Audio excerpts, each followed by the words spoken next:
नमस्कार दोस्तों, आप लोगों का एक बार फिर से स्वागत है हमारे यूट्यूब चैनल MSH क्लासेस पर। दोस्तों, अभी MSH क्लासेस के द्वारा प्रैक्टिस सेट कराया जा रहा है जो कि एग्ज़ाम ओरिएंटेड है और ये झारखंड के जितने भी अभी एग्ज़ाम होने वाले हैं उन सारे के लिए लाभदायी है। क्यों लाभदायी है दोस्तों? क्योंकि ये एग्ज़ाम ओरिएंटेड यह प्रैक्टिस सेट करवाया जा रहा है जो कि एग्ज़ाम में 100% क्वेश्चन आने की संभावना है। और दोस्तों, यहाँ से लगभग इस प्रैक्टिस सेट से 50 से 60% क्वेश्चन हूबहू डायरेक्ट आएगा। और अगर इसको आप थोड़ा सा कंसेप्चुअल टाइप का देखेंगे तो थोड़ा सा घुमावदार करके तो लगभग 60 से 70% क्वेश्चन इसी प्रैक्टिस सेट से आएंगे। तो इसलिए इसे एग्ज़ाम ओरिएंटेड कहा जा रहा है और यह सारे एग्ज़ाम में काम करेगा। लेकिन ये बेसिकली अगर देखा जाए तो ये झारखंड सचिवालय JSSC CGL के लिए बनाया गया है, लेकिन ये सारे एग्ज़ाम में काम आएगा, जैसे उत्पाद सिपाही, टेक्निकल एग्ज़ाम या फिर नगर निगम, LDC, इन सारे में काम आने वाला है। इसलिए इस प्रैक्टिस सेट को आप अंत तक ज़रूर देखें। हो सकता है आप जहां से इस वीडियो को छोड़ेंगे, हो सकता है वहां से क्वेश्चन ज़्यादा पूछा जाए तो आपको नुकसान हो सकता है। इसलिए आप इस वीडियो को अंत तक ज़रूर देखें। और अगर यह वीडियो पसंद आए ना दोस्तों तो इसे लाइक कर दीजिएगा और अपने फ्रेंड सर्कल में इसे शेयर कर दीजिएगा, ठीक है। और जो भी नए व्यूअर अभी चैनल के साथ जुड़े हैं तो दोस्तों, आप हर हाल में चैनल को सब्सक्राइब कर दीजिएगा। बस आप लोगों से इतना ही उम्मीद करते हैं। चलिए, आज हम लोग प्रैक्टिस सेट नंबर 19 ला रहे हैं, ठीक है।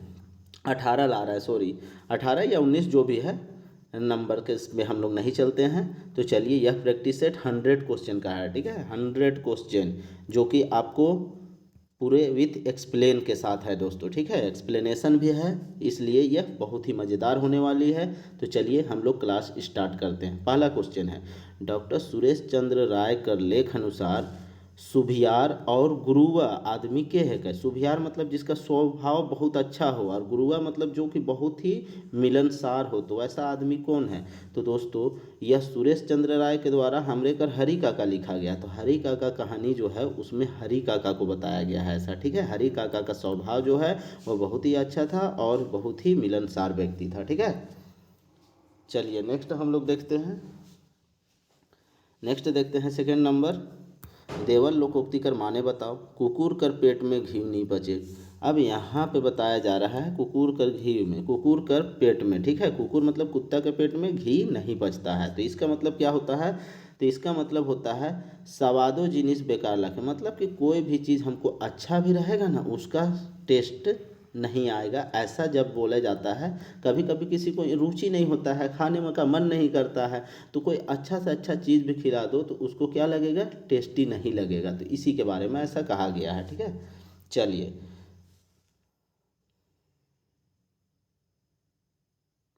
अब देखिए बहुत लोग यहाँ पे क्या करेंगे, कोनो चीज़ कर उपयोग ठीक से नहीं हो एक भी लगाएंगे, लेकिन दोस्तों वो नहीं हो सकता है, ठीक है।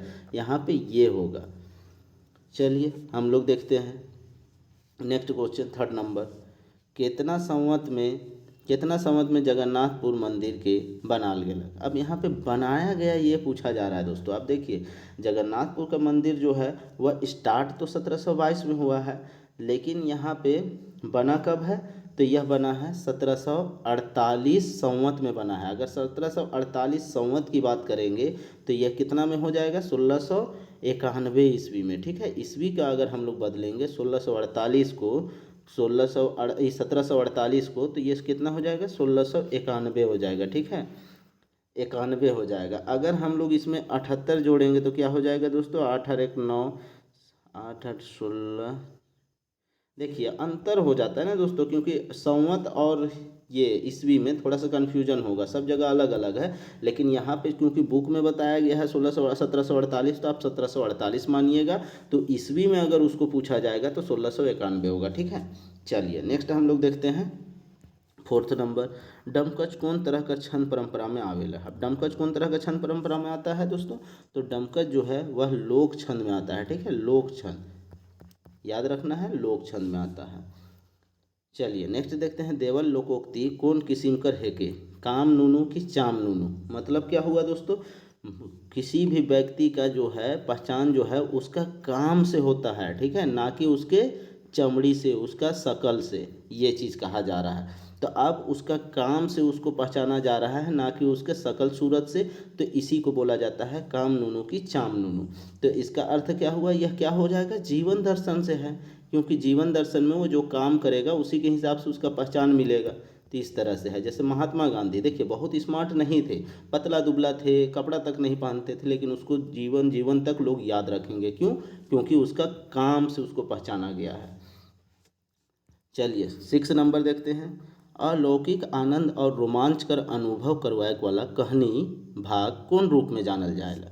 अब किस रूप में जाना जाएगा ऐसा कहानी, तो यही चीज़ आपको बताना है। तो दोस्तों ये परी कथा में रोमांच भरा हुआ होता है दोस्तों, ठीक है। अचानक में इसको बदल दिया, उसको बदल दिया, इस तरह का कहानी आता है तो रोमांच भर जाता है, ठीक है। तो इसलिए यहाँ पे आंसर बी होगा। चलिए 7 नंबर देखते हैं हम लोग। नागपुरी लोक कथा का पहला संकलन कौन विद्वान कर है। अब देखिए नागपुरी लोक कथा का पहला संकलन का बात पूछा है, ठीक है। ज़्यादा संकलन नहीं, पहला संकलन कौन किया है ये पूछा गया है। तो दोस्तों पहला संकलन जो है ना कोनराड बुकआउट के द्वारा किया गया था, नागपुरिया लोक कथा के तहत किया गया है, ठीक है। नागपुरिया लोक कथा के किताब में किया गया है संकलन, ठीक है। चलिए नेक्स्ट देखते हैं हम लोग 8 नंबर। मोय परीक्षा में झुंझुना पास कर्म में कौन काल कर व्यवहार हो है। अब देखिए परीक्षा में पास करने का बात हो रहा है, तो दोस्तों वो तो फ्यूचर का हो रहा है। पास कर्म झुंझुना मतलब कि नहीं पास करूँगा, ठीक है। तो यहाँ पे भविष्य काल की बात हो रही है, क्योंकि अभी वो पढ़ाई कर रहा है तभी बोल रहा है मैं परीक्षा में झुंझुना पास कर दूँ, ठीक है। तो यह भविष्य काल की बात हो रही है। चलिए नेक्स्ट देखते हैं हम लोग 9 नंबर। कवि प्रमोद कुमार राय अपन रचना में काव्य पंक्ति कर माध्यम से कहे न कि फुफकारे पद चाप सुनते हमरे।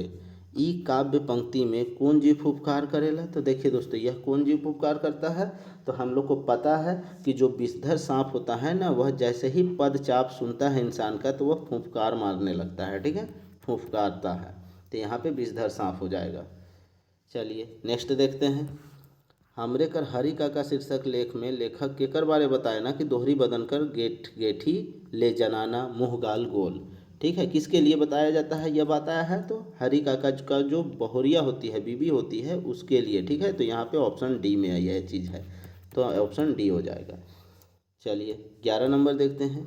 1 से 21 होवे कौन बरन कर लोक सुभाषित भाग में आवेला। कौन सा का है दोस्तों, तो यह मुहावरा के अंतर्गत आएगा, ठीक है। 1 से 21 होना अर्थात किसी चीज़ में आप एक कीजिए तो वो उसी को बार बार लोग दोहराने लगेंगे, तो यह मुहावरा है। चलिए 12 नंबर देखते हैं। कवि लाल रण विजयनाथ सहदेव संगे चलब में केकर भरम के तोड़े कहना। किसका भरम को तोड़ने कहता है दोस्तों, जो गुमान हम लोग में है उस गुमान को तोड़ने की बात करें, ठीक है। कविता के हिसाब से यहाँ बहुत लोग मन का भरम बोलेंगे, ठीक है, लेकिन मन का भरम नहीं होगा, कविता में गुमान का भरम आया, ठीक है। तो गुमान जो है हम लोग का उसको भरम को तोड़ना है, ये चीज़ आया है कविता में। चलिए 13 नंबर देखते हैं। जे खन मदन मोहन मंदिर बनलक से खन नागवंशी राजा के रहे। अब यहाँ पे मदन मोहन मंदिर बना, तो मदन मोहन मंदिर कहाँ पे है दोस्तों, ये आपको कमेंट करके बताना है, ठीक है। कमेंट करके बताना है, लेकिन हम यहाँ पे बता देते हैं जब मदन मोहन मंदिर बनता है उस वक्त कौन नागवंशी राजा रहता है, तो 49वां राजा होता है ना दोस्तों रघुनाथ शाह, वो राजा रहता है, ठीक है। अब ये कब रहता है, तो 1722 संवत में यह बना है, ठीक है। 1665 ईस्वी में दोस्तों, ठीक है, 1665 ईस्वी में, 1665 ईस्वी में मदन मोहन मंदिर बना है। और अगर देखा जाए तो 1722 संवत में, तो वहाँ से मतलब शुरुआत होता है। तो यहाँ पे यही चीज़, और इस मंदिर को बनने में टोटल कितना समय लगता है, तो 17 बरस का लगता है समय, ठीक है। 17 बरस में यह मंदिर बन के तैयार होता है। तो याद रखना है रघुनाथ शाह। चलिए नेक्स्ट हम लोग देखते हैं 14 नंबर। देवल लोकोक्ति कर माने बताओ। चमड़ी जाए तो जाए दमड़ी नहीं जाए, ठीक है। चमड़ी जाए तो जाए दमड़ी नहीं जाए। अब इसका मतलब क्या है दोस्तों, यहाँ पे देखते हैं चमड़ी और दमड़ी में संबंध। फालतू बेइज्जत होए, कंजूसी कर चलते शारीरिक नुकसान, फालतू बात कर सोचे। यहाँ हमको लग रहा है ना कोई भी ऑप्शन नहीं होगा। यहाँ पे ऑप्शन क्या होगा दोस्तों कि चमड़ी जाए तो जाए, मतलब कि मेरा क्या है कि कोई भी ऐसा नुकसान हो जाए शारीरिक नुकसान तो वो चलेगा, लेकिन जब दमड़ी अर्थात मेरा जो इज्जत की बात है ना, इज्जत नहीं जाना चाहिए, ये होगा। तो यहाँ पे देखिए शारीरिक नुकसान तो है, तो शारीरिक नुकसान हो जाए मेरा, लेकिन जो इज्जत का मामला है ना, जो प्रतिष्ठा का मामला है, वो नहीं जाना चाहिए। यही दमड़ी का मतलब होता है।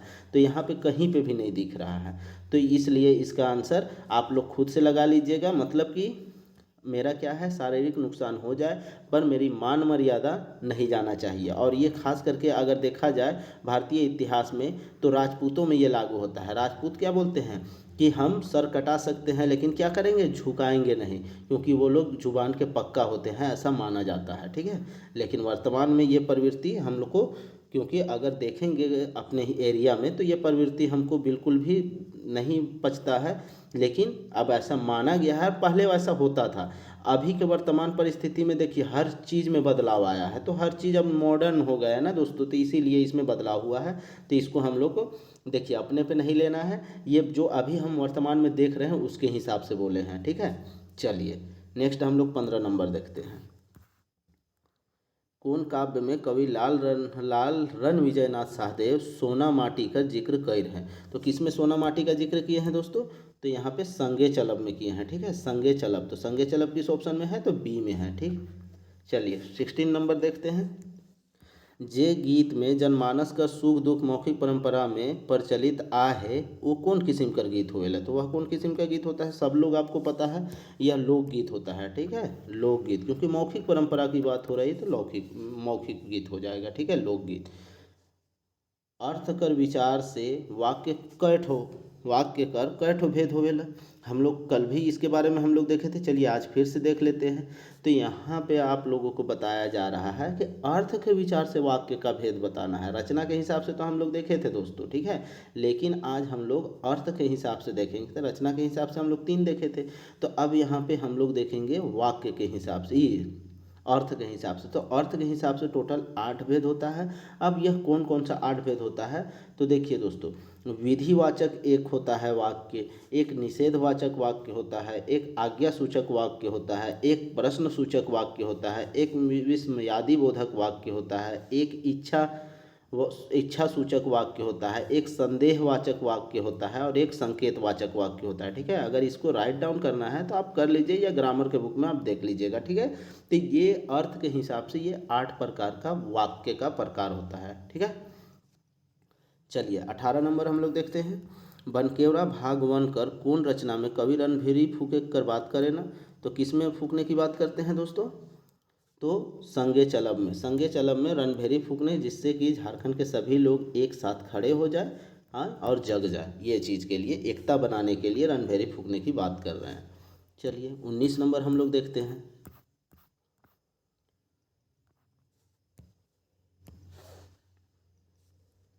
तीर से धनुष छूटलक, धनुष से तीर छूटलक में कौन कारक विभक्ति कर व्यवहार होए है? तो यहाँ पे आंसर क्या हो जाएगा दोस्तों? तो आंसर में हो जाएगा आपादान कारक। आपादान कारक कैसे होगा हम बताते हैं। जब भी क्या होता है, किसी से जुदा होने की बात हो रही है, देखिए यहाँ पे धनुष से क्या जुदा हो रहा है, तीर जुदा हो रहा है। जब भी किसी चीज़ का जुदा होना, अलग होना वाला मामला आएगा, तो वो क्या हो जाएगा, आपादान कारक हो जाएगा। ठीक है, इसको याद रखना है। और आपादान का चिन्ह क्या होता है, से होता है। तो देखिए से यहाँ पे चिन्ह है, तो इस से भी हम लोग पकड़ सकते हैं कि से, धनुष से तीर छूटलक, मतलब धनुष से तीर क्या हुआ, जुदा हो गया, अलग हो गया, तो ये आपादान कारक होगा। ठीक है, आप लोग को याद हो गया होगा। चलिए हम लोग 20 नंबर देखते हैं। बनकेवड़ा भाग 1 कर पद भाग अनुसार वसुधा कर माने का होएला? तो वसुधा का मतलब हम लोग को पता है दोस्तों, धरती होता है। ठीक है, वसुधा के देव ही जीवन, मतलब इस धरती को नया जीवन देने की बात हुई थी, याद रहेगा। चलिए 21 नंबर हम लोग देखते हैं। कवि द्वारिकानाथ सिन्हा अपन रचना में घूघा शब्द कर व्यवहार कैर है। घूघा कर माने, घूघा कर अर्थ का होवेला? तो घूघा का अर्थ क्या होता है दोस्तों? घूघा का अर्थ घूंघट होता है। ठीक है, घूंघट, घूंघट को ही घूघा कहा गया है। यहाँ पे देखिए दुपट्टा भी है, तो दुपट्टा नहीं, घूंघट। दुपट्टा तो यूं ही सिंपल ओढ़ा जाता है, लेकिन घूंघट क्या होता है ना, घूंघट को ऐसे लटकाया हुआ होता है, तो इसी को घूंघट कहा जाता है। चलिए 22 नंबर हम लोग देखते हैं। कौन नागपुरी साहित्यकार हिंदी व्याख्याता रूप में हो अपन सेवा दे है। अब देखिए दोस्तों, नागपुरी का एक ऐसा कवि है ना दोस्तों, जो कि हिंदी में पहले लिखते थे, बाद में वो नागपुरी में लिखना शुरू किए, और उस हैसियत का नाम है विश्वेश्वर प्रसाद केसरी। और इन्होंने ही पिठोरिया में क्या किए हैं, पिठोरिया में नागपुरी शोध केंद्र बनाया है। ठीक है, नागपुरी संस्था है पिठोरिया में, आप लोग सबको पता होगा। तो यही व्यक्ति जो है पहले हिंदी में लिखते थे, लेकिन बाद में इन्हें अपनी भाषा से प्रेम हुआ, और बाद में ये अपनी भाषा को लिखने लगे। ठीक है, चलिए हम लोग 23 नंबर देखते हैं। विराम चिन्ह मनक व्यवहार का ले करल जाएला। विराम चिन्ह का व्यवहार क्यों किया जाता है? पहला ऑप्शन है वाक्य कर सजावट लागिन, पढ़े लिखे के सुविधा ले, भाव अभिव्यक्ति के सुपट बनाए के ले, शैली विशेष के दिखाए के ले। तो क्या हो जाएगा दोस्तों, भाव अभिव्यक्ति के सुपट बनाए के लिए। क्योंकि देखिए जहाँ पे पूर्ण विराम होगा वहाँ पे रुकना होता है, तो ये भाव को बता देता है ना, इसलिए यहाँ पे भाव अभिव्यक्ति को सुपट या अच्छा बनाने के लिए ही वो विराम चिन्ह मनक व्यवहार होता है। विराम चिन्ह बहुत तरह का होता है, अर्ध विराम होता है, पूर्ण विराम होता है, इन्वर्टेड कोमा होता है, ये सब को हम लोग विराम चिन्ह बोल रहे हैं। ठीक है, चलिए नेक्स्ट देखते हैं 24 नंबर। कवि द्वारकानाथ सिन्हा का रचना अनुसार चांद कहाँ मुस्काएला। अब देखिए यहाँ पे सब लोग को, आप लोग को दिक्कत हो सकता है, यहाँ पे कन्फ्यूजन क्या होगा कि चांद तो हमेशा गगन आकाश में ही, गगन या आकाश या बदरी, तो ये सब में तो होगा, लेकिन कविता में क्या पढ़ाया गया है ना, मेघ माझे चांद मुस्काए। ठीक है, द्वारकानाथ सिन्हा के द्वारा चांद मुस्काए कविता लिखा गया है, वहाँ पे क्या बताया गया है, मेघ माझे अर्थात बादलों के बीच में चांद मुस्काता है, ऐसा बताया गया है। ठीक है, तो यहाँ पे मेघ हो जाएगा आंसर। कविता अच्छे से देख लीजिएगा, अगर आपको नहीं आ रहा है समझ में कविता देख के, तो आप एक बार मेरा वीडियो देख लीजिएगा, प्लेलिस्ट में है दोस्तों, अच्छे से एकदम हिंदी अनुवाद के साथ बताया हूँ। ठीक है, एक एक वर्ड का बताया हूँ, आपको 100% समझ में आ जाएगा। चलिए 25 नंबर देखते हैं। चांदो गुलगुल्ला खाला, वाक्य कौन कारक कर उदाहरण है। अब यहाँ पे देखिए चांदो जो है वह क्या खाई, गुलगुल्ला खाई, तो यह किस कारक का है, तो कर्ता, कर्ता कारक है दोस्तों। ठीक है, वो काम कर रही है, क्या काम कर रही है, खाने की काम कर रही है। ठीक है, तो इसलिए यह कर्ता कारक होगा। अब यहाँ पे कर्म नहीं हो जाएगा। ठीक है, क्योंकि कर्म क्या होता है ना, कर्म मतलब कि जो कर्ता होता है उसका फल जब पड़ता है तब उसको हम लोग कर्म कहते हैं, लेकिन यहाँ पे डायरेक्ट वही आदमी चांदो मुंह के द्वारा गुलगुल्ला खाई ऐसा होता तब यह कर्म कारक में होता। ठीक है, लेकिन यहाँ पे सिर्फ गुलगुल्ला खालक वाला बात आ गया है, तो यह कर्ता कारक में हो जाएगा। थोड़ा सा अंतर है दोस्तों। ठीक है, कर्म कारक और कर्ता कारक में, करने वाला को, क्योंकि चांदो ही खा रही है, इसलिए जो भी यहाँ पे नाम आएगा और उसी व्यक्ति के द्वारा वो डायरेक्ट किया जाएगा ना, तो वो कर्ता में होगा, लेकिन उस व्यक्ति के द्वारा किसी अन्य साधन का प्रयोग करते हुए कोई काम किया जाएगा तो वो कर्म कारक में आ जाएगा। ठीक है, एकदम हल्का अंतर है, लेकिन यहीं पे आपको कन्फ्यूजन हो सकता है। अगर आपको यह वीडियो लेक्चर पसंद आ रहा होगा दोस्तों, अगर समझ में आ रहा होगा, तो इसे लाइक कीजिएगा, शेयर भी कीजिएगा। चलिए नेक्स्ट देखते हैं हम लोग 26 नंबर।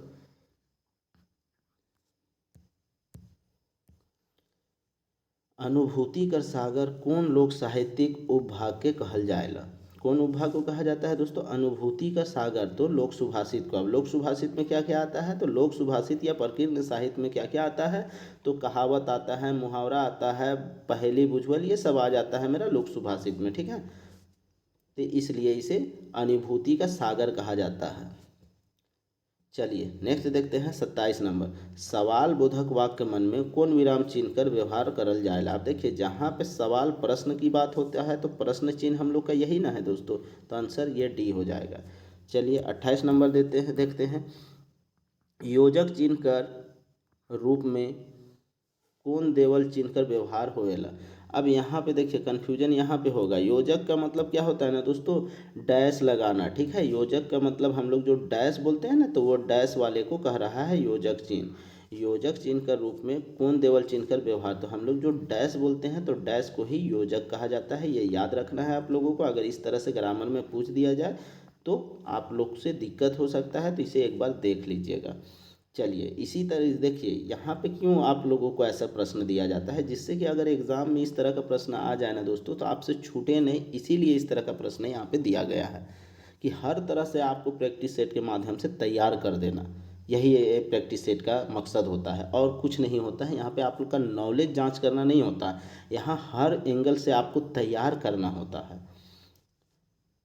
29 नंबर, साज सज्जा से सैनिक साज सज्जा से नाच गान करे वाला देवल में से कौन है के।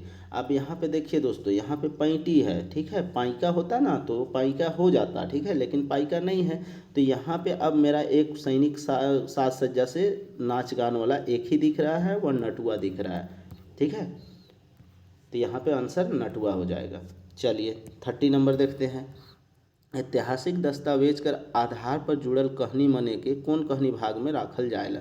अब ऐतिहासिक की बात आया तो ऐतिहासिक का मामला जैसे ही आएगा ना दोस्तों, तो आप उसको वीर पुरुष मनक कहानी से ले लीजिएगा, ठीक है, वीर पुरुष का कहानी। 31 नंबर देखते हैं, वाक्य के सही शब्द से पूरा करो, ठीक है।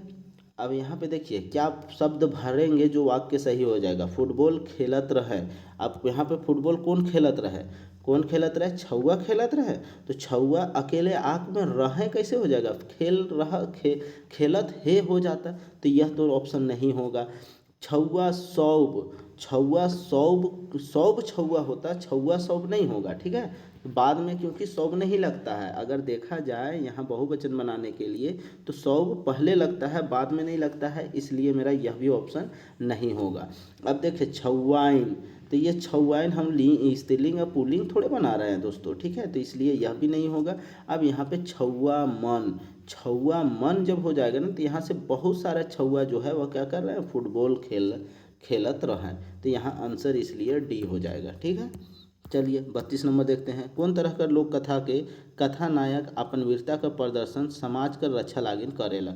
अब समाज के रक्षा लागिन कौन सा करता है, तो बलिदान कथा को करता है, ऐतिहासिक कथा को करता है, या वीर पुरुष कर कथा। तो यहाँ पे सभी आंसर हो जाएगा दोस्तों, इन सभी में के माध्यम से किया जाता है, ठीक है।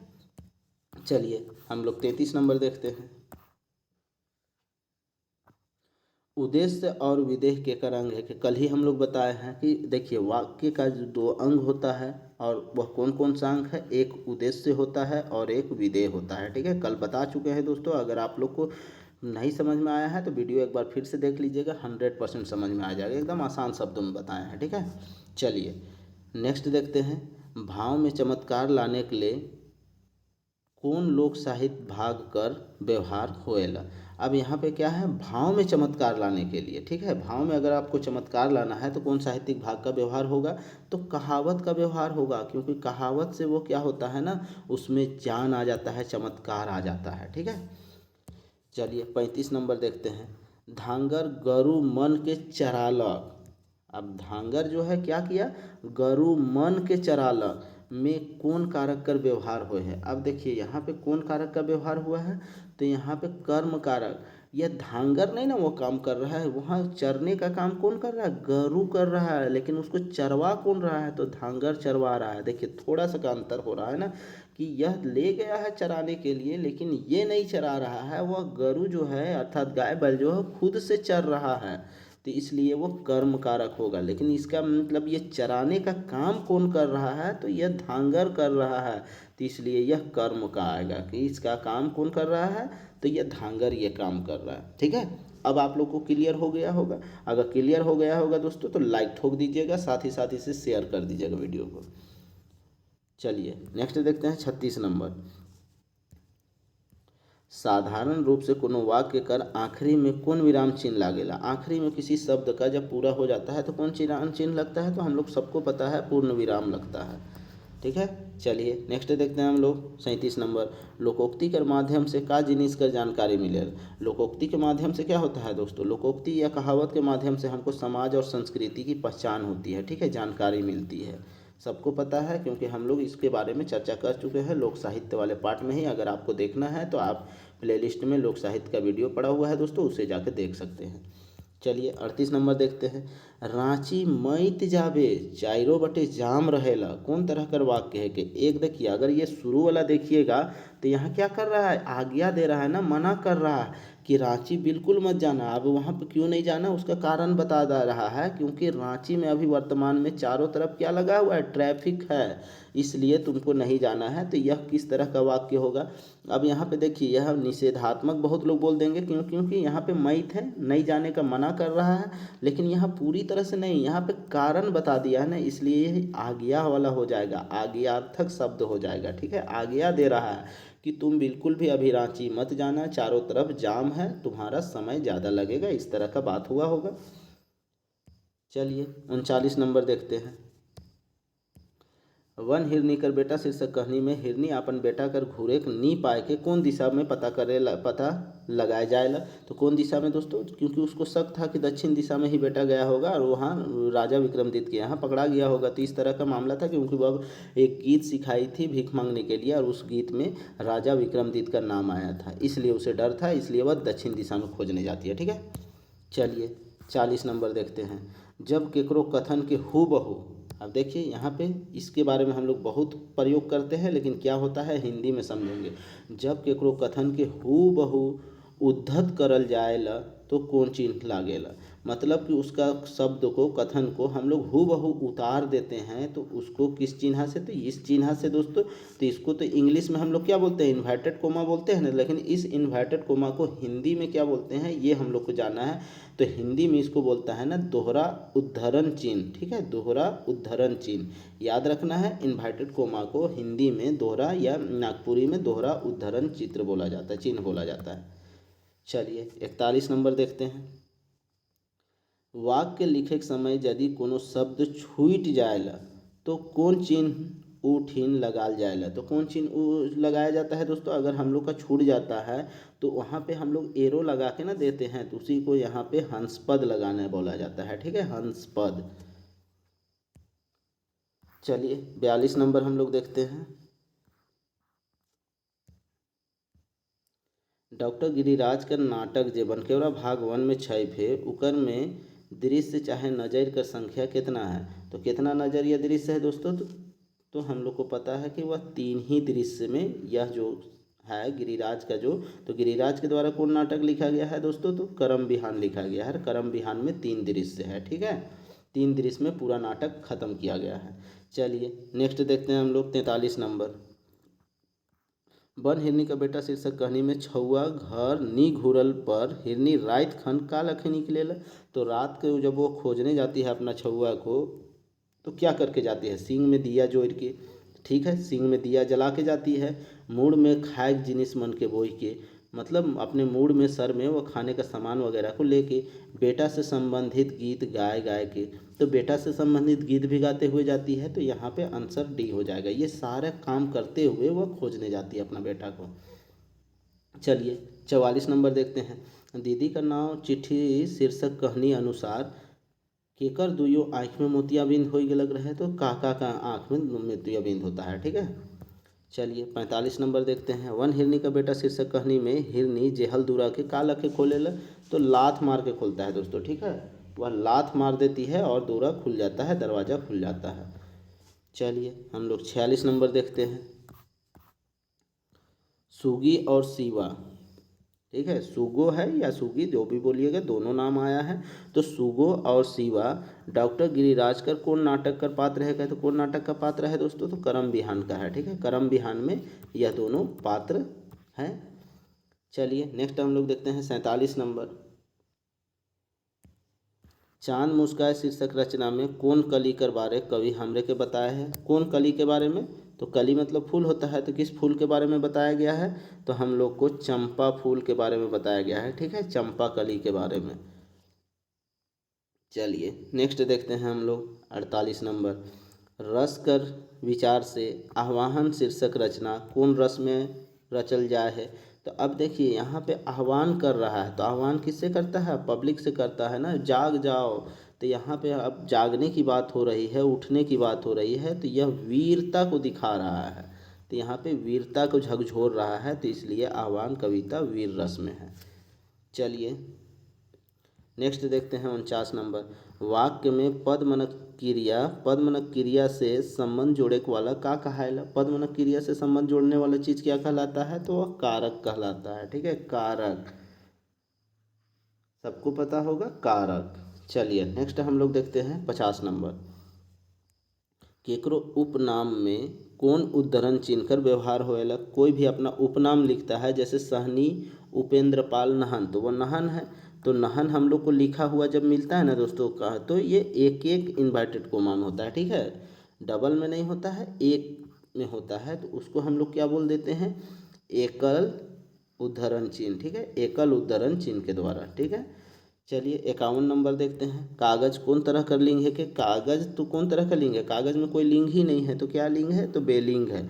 जिसमें कभी कोई लिंग का पता ही नहीं, लिंग होता ही नहीं है, उसको बेलिंग कहते हैं। जिसमें लिंग में हमको समझने में दिक्कत होगा, उसको उभय लिंग कहेंगे। ठीक है, चलिए नेक्स्ट देखते हैं 52 नंबर।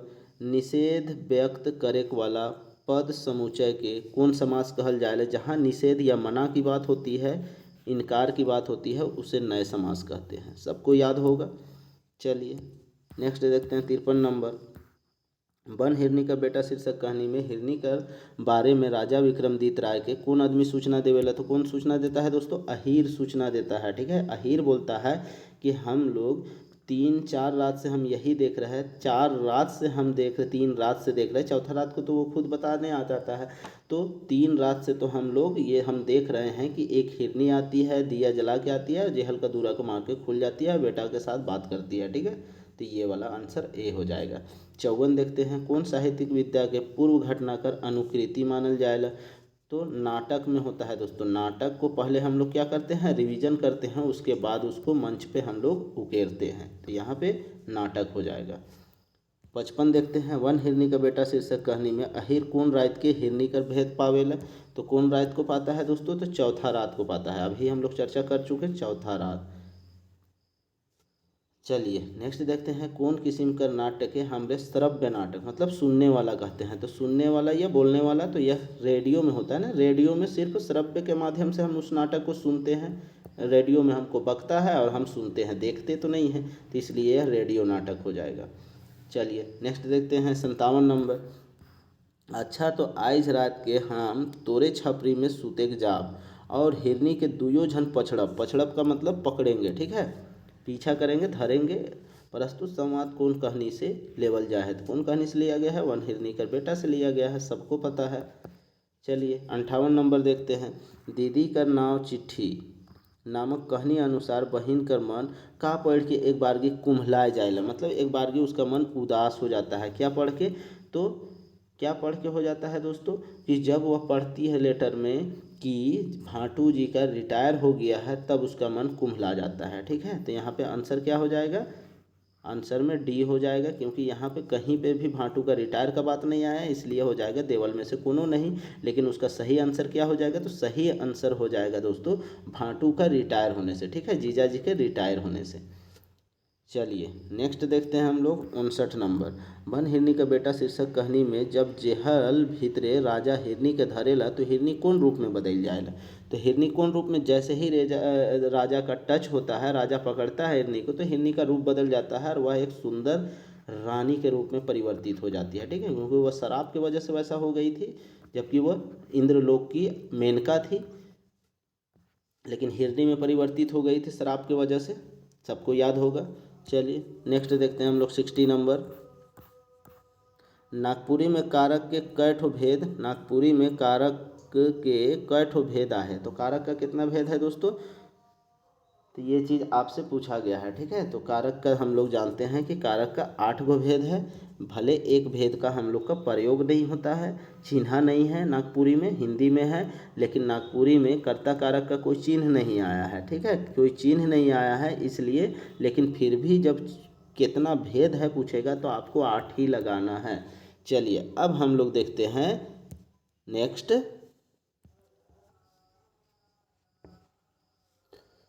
वर्णमन के जोड़े चाहे मेल करे के का कहल जाएला। अब देखिए यहाँ वर्णों का मेल को क्या कहते हैं, तो वर्णों का मेल को सबको पता है दोस्तों।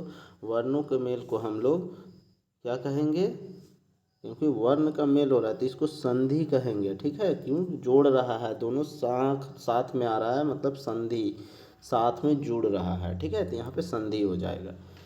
चलिए नेक्स्ट देखते हैं 62 नंबर।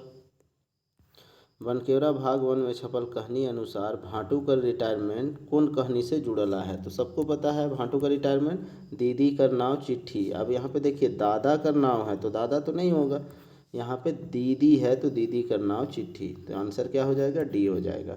चलिए 63 नंबर देखते हैं।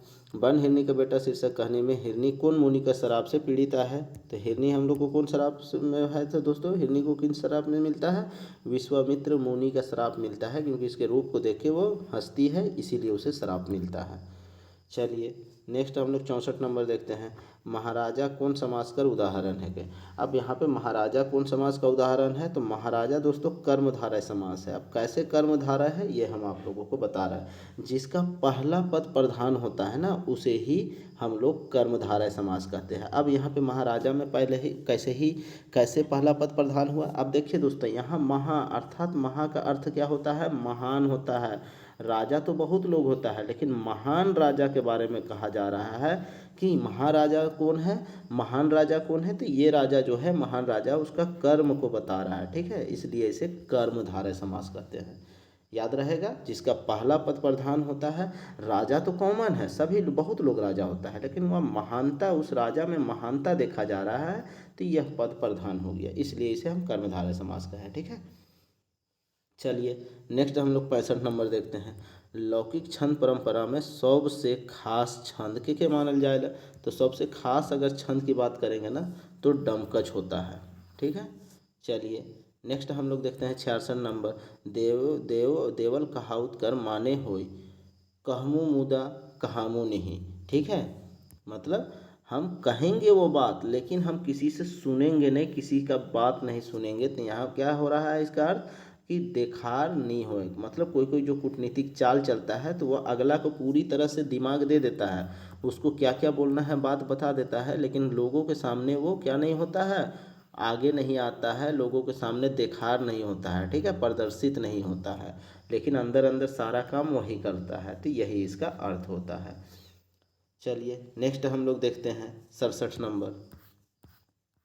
दरमोरा शब्द में कौन उपसर्ग कर व्यवहार हो। उपसर्ग का मतलब क्या होता है दोस्तों, शब्द में कोई भी शब्द है उसमें पहले लगने वाले जो भी है, पहले जो भी वर्ड लगता है उसे ही हम लोग क्या कहते हैं, उपसर्ग कहते हैं। और शब्दों में बाद में लगने वाले शब्द को क्या कहते हैं, प्रत्यय कहते हैं। तो यहाँ उपसर्ग की बात हुई है, मतलब कि पहले, ठीक है। तो पहले तो दरमोरा में क्या है दोस्तों, मोरा, मोरा मतलब एक बोरा टाइप का होता है, और उसी में दर, तो दर मेरा क्या लग गया है, उपसर्ग दर लगा हुआ है, ठीक है। चलिए नेक्स्ट देखते हैं 68 नंबर।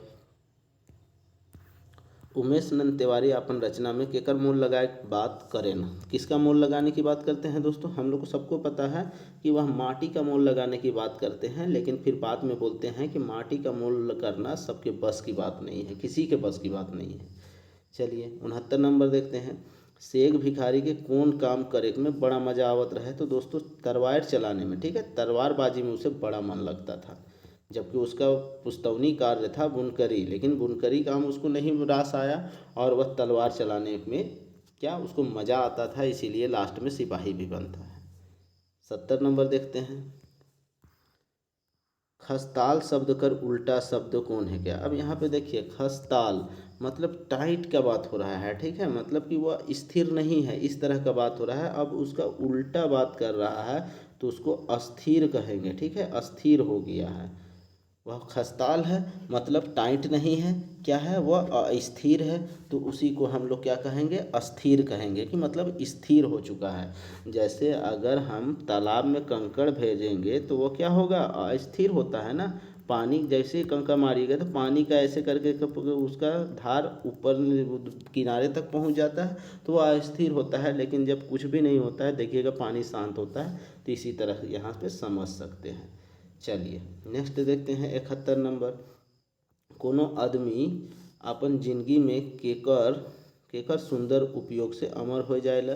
कोई भी आदमी जो है वह अपना किसका उपयोग से किसका सुंदर उपयोग, मतलब किसका सदुपयोग से उसका नाम जो है अमर हो जाता है, तो समय का सदुपयोग से। ठीक है, समय का सदुपयोग अगर कर लेगा तो वह आदमी अमर हो जाएगा।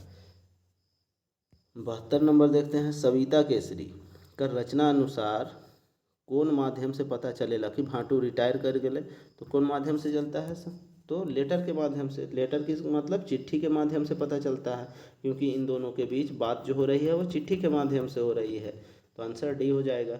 चलिए 73 नंबर देखते हैं, रे हे गे कौन कारक कर प्रसर्ग है, क्या अर्थात चिन्ह है। ठीक है, कौन कारक को पहचानने का ये सब चिन्ह है, ऐसा पूछा जा रहा है। तो हम लोग को चलिए रे, ये सब जो है ना दोस्तों, ये संबोधन को बता रहा है। ठीक है, तो यहाँ पे ये संबोधन कारक है। अब यहाँ पे किसी को संबोधन कर रहे हैं, जैसे हम लोग रे, अरे, ये सब बोलते हैं ना, अरे सुनो, तो ये हो गया संबोधन हम लोग कर रहे हैं। जैसे अगर हम लोग नागपुरी क्षेत्र के लोग हैं तो लड़की को बुलाना हो तो हम लोग अगे मैया कहते हैं, तो अगे, तो यहाँ पे गे आया। तो इस तरह से ये संबोधन करने का एक क्या है, संबोधन करने का एक शब्द है, तो इसी को हम लोग संबोधन प्रसर्ग कहेंगे। ठीक है, कारक में है, यह संबोधन करने के लिए इसको प्रयोग करते हैं, याद रहेगा। चलिए 74 नंबर हम लोग देखते हैं, उसन शब्द खंड जे शब्द में पहले जुड़ के शब्द कर माने बदल देवेला का कहलाएला। अब देखिए शब्द में पहले जुड़ने की बात हो रही है, तो पहले जुड़ने वाले को हम लोग क्या नहीं जानते हैं, अभी ना बात किए, उपसर्ग कहते हैं, और बाद में जुड़ने वाले को प्रत्यय कहते हैं, एकदम आसान है। चलिए 75 नंबर देखते हैं हम लोग, बनकेवरा कर कौन शीर्षक रचना में कोकिला कर कुहू कुहू मधुर तान में सुनाएला, तो किस में सुनाता है दोस्तों, तो हमरे कर नागपुर जो कविता है उसमें सुनाई देता है ऐसा। ठीक है, कोकिला मतलब कोयल का कुहू कुहू मधुर मधुर, ये सब बात हम लोग को हमरे कर नागपुर में सुनाई देता है। चलिए 76 नंबर देखते हैं, 1 से 21 हुए कौन तरह का लोक सुभाषित भाग है, कि हम लोग को पता है कि कौन है दोस्तों, यह मुहावरा है, मुहावरा। ठीक है, मुहावरा। 77 नंबर देखते हैं, क्रिया का आधार बताए वाला शब्द कौन कारक का विशेषता होवेला, तो कौन कारक का विशेषता होता है, तो यहाँ पे अगर हम लोग बात करेंगे तो यह अधिकरण कारक होगा। ठीक है, अधिकरण कारक होगा। अब कैसे अधिकरण कारक होगा, तो इसको अधिकरण कारक का हम लोग समझते हैं कि क्या होता है, जिससे संज्ञा या सर्वनाम के जिस रूप से क्रिया क्रिया का आधार, यार यही आधार पूछा था हमको, क्रिया का आधार समय या ठाव या अवसर का पता चलता है, उसे हम लोग अधिकरण कारक कहते हैं। ठीक है, अब किस किस चीज़ से पता चलता है, संज्ञा या सर्वनाम का जिस रूप से किसी भी क्रिया का आधार का, ठाव का, समय का, अवसर का, इन सबका पता चले तो उसे ही अधिकरण कारक कहते हैं। तो यहाँ डायरेक्ट पूछा है क्रिया कर आधार बताए वाला शब्द कौन कारक कर विशेषता है, तो आधार हम लोग देखें ना परिभाषा में, तो आधार से अधिकरण हो जाएगा, याद रखिएगा। चलिए नेक्स्ट देखते हैं, समास कर अर्थ का होवेला, तो समास का अर्थ क्या होता है दोस्तों, समास का अर्थ होता है किसी भी चीज़ को संक्षेप करना, छोटा करना। ठीक है, कंफ्यूज नहीं कीजिएगा कि समास का मतलब जोड़ना उड़ना होता है, ये सब नहीं। समास का अर्थ होता है संक्षेप करना, किसी भी चीज़ को छोटा करना। चलिए 79 नंबर देखते हैं, उर माझे बात रहे डरे अरुझाए, काव्य पंक्ति में उर कर का अर्थ होगा, कविता में एकदम हम बता चुके हैं उर का अर्थ क्या होता है, तो उर का अर्थ छाती होता है, छाती को उर कहा जाता है। ठीक है, मोदी जी का उर कितना है दोस्तों, 56 इंच का है। ठीक है, बार बार ये 56 इंच का जिक्र आता है, इसलिए हम यहाँ पे बोल दिए। चलिए 80 नंबर देखते हैं, दुई पद कर चाहे शब्द कर जोड़ से कौन शब्द रूप बनेला।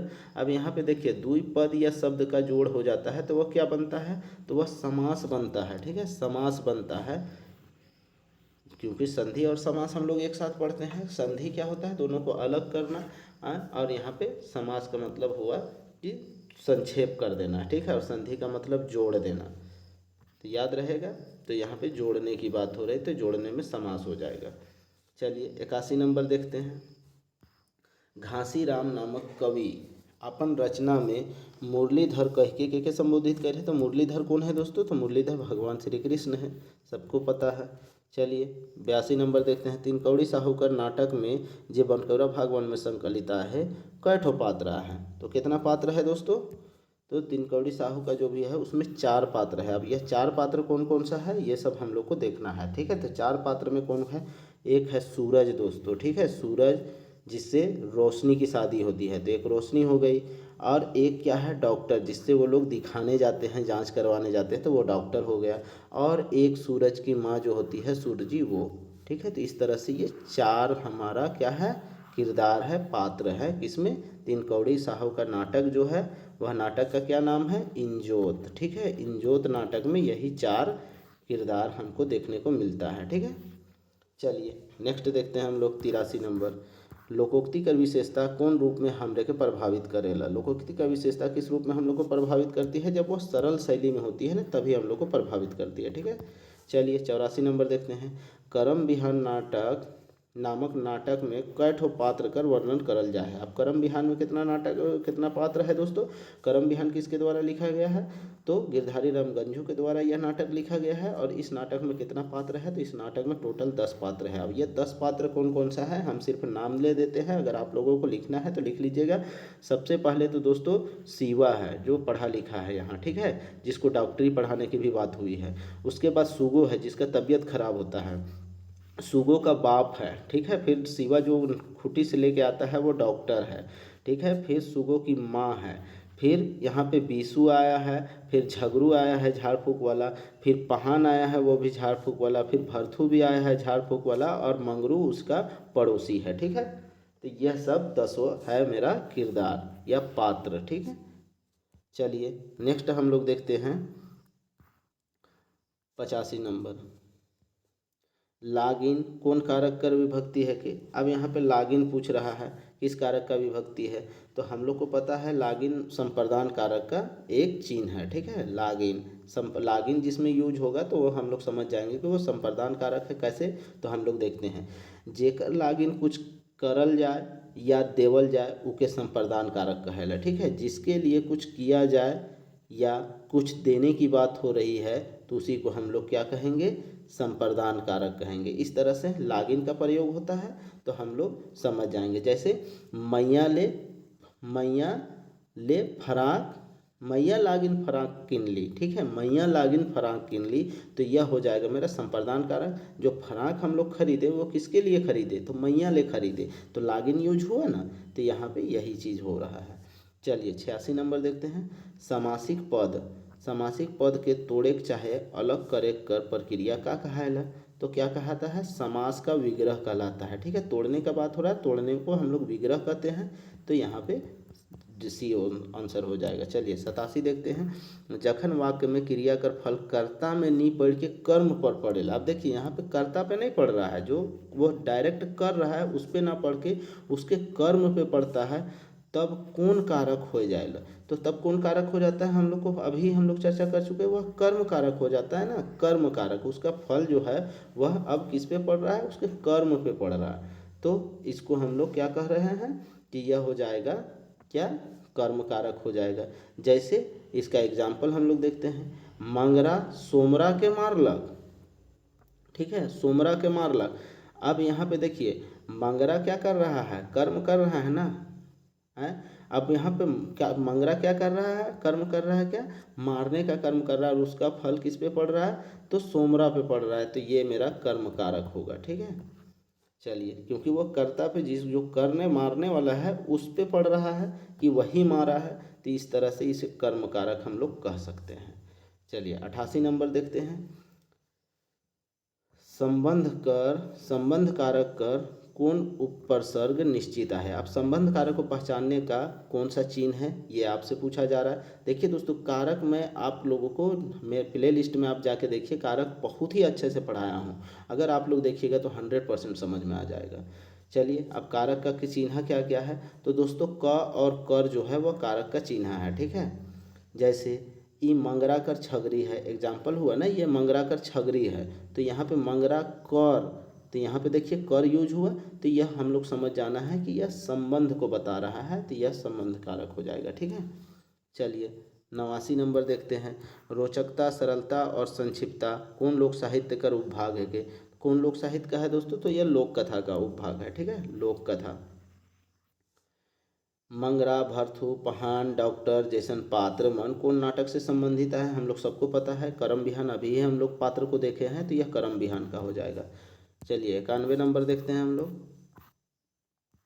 काली कुमार सुमन अपन लेख में आज़ादी कर पुजारी के बताया है। तो आज़ादी का पुजारी किसको बताया है दोस्तों? शेख भिखारी को बताया गया है, ठीक है, शेख भिखारी को। चलिए 92 नंबर देखते हैं। कोनो बेकैत के सुपर ढंग से कोनो विषय के समझाए ले केकर उपयोग सबसे सटीक मानल जाए। तो किसका उपयोग सबसे सटीक माना जाता है दोस्तों? तो कवनैत का, ठीक है, कवनैत का सबसे सुपट उपयोग माना जाता है। कवनैत क्या होता है कल के वीडियो में हम बताएंगे, ठीक है। चलिए नेक्स्ट देखते हैं हम लोग 93 नंबर। समय सोना है के शीर्षक अनुसार निबंधकार कौन बात के नापे के लिए धूप घड़ी का इस्तेमाल करता है? तो समय को नापने के लिए, समय को नापने के लिए धूप घड़ी का इस्तेमाल करते हैं, ठीक है। चलिए नेक्स्ट देखते हैं 94 नंबर। बनकेवरा भागवन में संकलित इंजोत नामक नाटक कर नामक रचना का साहित्यिक विद्या का है कि तो क्या है दोस्तों? इंजोत एक प्रकार का नाटक है, ठीक है, नाटक जो कि किसके द्वारा लिखी गई है? इंजोत तिनकौड़ी साहू के द्वारा लिखी गई है। चलिए 95 देखते हैं। हमरे कर हरिका का नामक लेख में मोहन भोग कर जानकारी मिलेला। मोहन भोग क्या है दोस्तों? एक प्रकार का क्या बोलते हैं दोस्तों, याद नहीं आ रहा है, जुबान पे नहीं आ रहा है। जैसे पूजा करने के बाद जो मिलता है ना प्रसादी, तो मोहन भोग एक प्रसादी है। तो यह प्रसादी किस चीज़ से बनता है ये चीज़ आपसे पूछा गया है, किस चीज़ का था? तो ये किस जिनिस से बनेला? तो आटा, गुड़ और घी से बना था, ठीक है। यह मोहन भोग जो है यह आटा, घी और गुड़ से मिलके बनता था। चलिए 96 नंबर देखते हैं। जे शब्द संज्ञा चाहे सर्वनाम का संबंध क्रिया से जुड़े ना उके का कहल जाला। अब देखिए यहाँ संज्ञा और सर्वनाम इन सब से जोड़ने की बात हो रही है तो उसको कारक प्रसर्ग कहेंगे, ठीक है, कारक प्रसर्ग कहेंगे अर्थात कारक का चिन्ह कहेंगे। चलिए 97 नंबर देखते हैं हम लोग। पनिहारिन शीर्षक, ठीक है, पनिहारिन शीर्षक रचना में कुसुम शब्द कर उपयोग हो है। कुसुम शब्द कर माने का होवेला? तो कुसुम क्या है दोस्तों? कुसुम का एक फूल होता है, ठीक है, कुसुम जो कि खाने पे खट्टा लगता है। अगर आप लोग खाए होंगे तो कुसुम को आप लोग अच्छे से जानते होंगे। कुसुम का बहुत ही जड़ी बूटी वाले में बहुत ही उपयोगी है। यह एक क्या है? औषधीय पौधा भी है। चलिए नेक्स्ट देखते हैं 98 नंबर। संज्ञा या सर्वनाम कर जे रूप से जुदा चाहे अलग होवे कर बात होवेला, अलग होवे का बात कर पता चलेला हुआ कौन कारक आवेला। तो हुआ कौन कारक आता है दोस्तों? हम लोग को पता है अलग होने का मामला आता है तो उसे आपादान कारक कहते हैं। आपादान जैसे धनुष से तीर छूटलक, ठीक है, तो यहाँ पे ए हो जाएगा। चलिए 99 नंबर देखते हैं। रोज दिना पद कर विग्रह होय, मतलब रोज दिना को विग्रह करना है, अलग अलग करना है, तो क्या हो जाएगा? रोज दिन, ठीक है, रोज दिना को हम लोग क्या कर सकते हैं? रोज दिन, तो यहाँ पे आंसर डी हो जाएगा। चलिए 100 नंबर देखते हैं। कौन ध्वनि कर उच्चारण में जीभ कर अग्रभाग कर उपयोग होवेला? तो जीभ का अग्रभाग का उपयोग ई में, छोटी ई में होता है, बड़ी ई में भी होता है और ए में भी होता है। तो इस तरह से आंसर क्या हो जाएगा? तीनों हो जाएगा। वर्ण भी हम पढ़ा चुके हैं तो यहाँ पे देख सकते हैं आप लोग। तो इस तरह से हम लोग का 100 प्रश्नों का प्रैक्टिस सेट आज का सेशन का समाप्त होता है। कल हम लोग इसी समय में नेक्स्ट प्रैक्टिस सेट के साथ मिलेंगे। तब तक के लिए आप लोग तैयारी पे बने रहें, ठीक है, तैयारी अच्छे से कीजिए। और जो भी वीडियो लेक्चर पड़ा हुआ है दोस्तों, अगर बहुत लोगों का कमेंट आता है कि ग्रामर नहीं हुआ है, व्याकरण, तो दोस्तों व्याकरण का वीडियो लेक्चर पड़ा हुआ है, आप वीडियो लेक्चर देखिए ना। प्रैक्टिस सेट भी 8 को कराए हैं, आप लोग प्रैक्टिस सेट भी नहीं देखते हैं और सिर्फ कमेंट करने में आप लोग कमाएं। तो प्ले लिस्ट में जाइए, प्ले लिस्ट में आपको पड़ा हुआ है व्याकरण का भी, व्याकरण का 8 प्रैक्टिस सेट हम डाल चुके हैं, तो उसको जाके आप देखिए ना। फिर नहीं समझ में आए तब आप कमेंट कीजिए, लेकिन आप लोग देखते भी नहीं है वीडियो देखिएगा तभी तो आप 90+ का आंकड़ा छू पाइएगा ना। और 90+ छूइएगा तो 100% सिलेक्शन की गारंटी भी रहेगा। और MSH क्लासेस इसकी गारंटी लेता है कि आप प्रैक्टिस सेट देखिए, PDF पढ़िए और PDF पढ़िए और हमारे साथ जुड़े रहिएगा तो 100% आपका 90+ का स्कोर छुएगा। तो इसलिए आप हर हाल में अगर अभी तक प्रैक्टिस सेट नहीं ले पाए हैं तो दोस्तों प्रैक्टिस सेट हर हाल में प्रैक्टिस सेट को देख लीजिए और पीडीएफ हर हाल में ले लीजिए। ठीक है, पीडीएफ लीजिएगा, पीडीएफ पढ़िएगा, आपको अच्छा से स्कोर कर पाइएगा नागपुरी में, क्योंकि हर एक चीज़ को एकदम समराइज तरीके से बताया गया है, सिस्टमेटिक वे में बताया गया है, जिससे आप 90+ का आंकड़ा हर हाल में छू पाइएगा। ठीक है दोस्तों, तो चलिए वीडियो अगर पसंद आए तो इसे लाइक कर दीजिएगा, दोस्तों के साथ शेयर कर दीजिएगा और एक अच्छा सा मोटिवेशनल कमेंट कर दीजिएगा। बस आप लोग से यही उम्मीद है, इतना कर दीजिएगा दोस्तों। और जो नए व्यूअर हैं, जो भी वीडियो को अभी अभी देख रहे हैं दोस्तों, अगर सब्सक्राइब नहीं किए हैं तो चैनल को सब्सक्राइब कर लें।